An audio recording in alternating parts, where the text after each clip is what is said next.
afternoon, everybody. Across the country, memorials are being held this month to honor law enforcement officers. Instead of showing you video of the ceremonies, we thought it would be more meaningful to shine the light on the individuals here at home who are keeping us safe.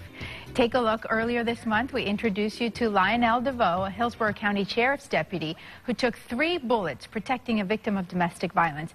We actually surprised her on the air on May the 2nd with the news that she is our Taking Action Against Domestic Violence Officer of the Year. Deputy DeVoe was shot at 9 times protecting a victim in the back of her patrol car.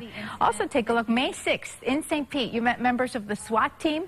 They are inspiring new recruits to hang tough during their very difficult training. They placed a photograph of fallen police officer Jeff Yaslowitz and his dog Ace at the SWAT school, and not a single recruit has dropped out since that picture went up. And today, we're introducing you to a local police officer from St. Pete who is using his talents to help wounded veterans. His name is Brian Wood. He is a war hero, a police officer, and now a published author. And I just found out a newlywed. Brian, welcome to ABC Action News and Positively Tampa Bay. Thank you very much. Congratulations on the book. Tell us what motivated you to write it.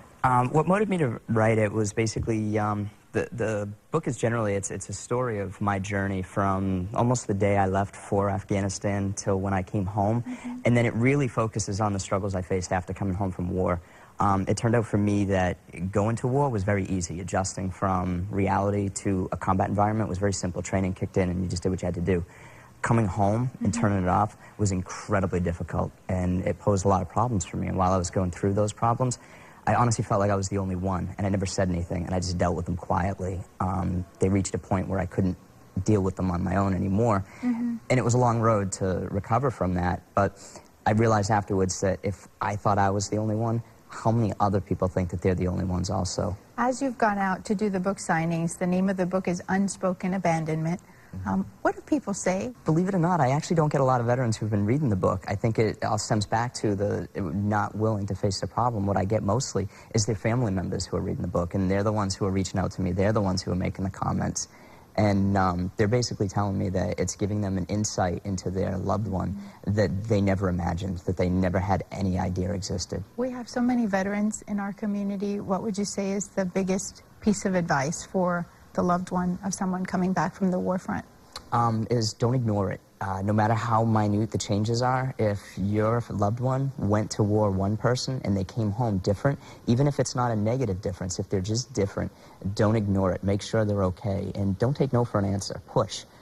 My family, the mistake they made, not that they did anything wrong, they just didn't know what to do. They had the attitude of, well, he'll talk about this when he's ready. They could see that there were problems, and they said, you know, he'll talk about it when he's ready. The problem is nobody's ever ready, and you need to push them. You need to make sure that they get the help that they need. Well, congratulations, Officer Woods, for your book, and congratulations on your wedding. Thank you so much. Many wonderful things happening in your life. Take a look. This is the cover, Unspoken Abandonment by Officer Brian Wood from the St. Pete Police Department. Very proud of you. If you would like to get your own copy of the book, you can go on Amazon.com. And remember, if you're following Positively Tampa Bay, please like me on Facebook.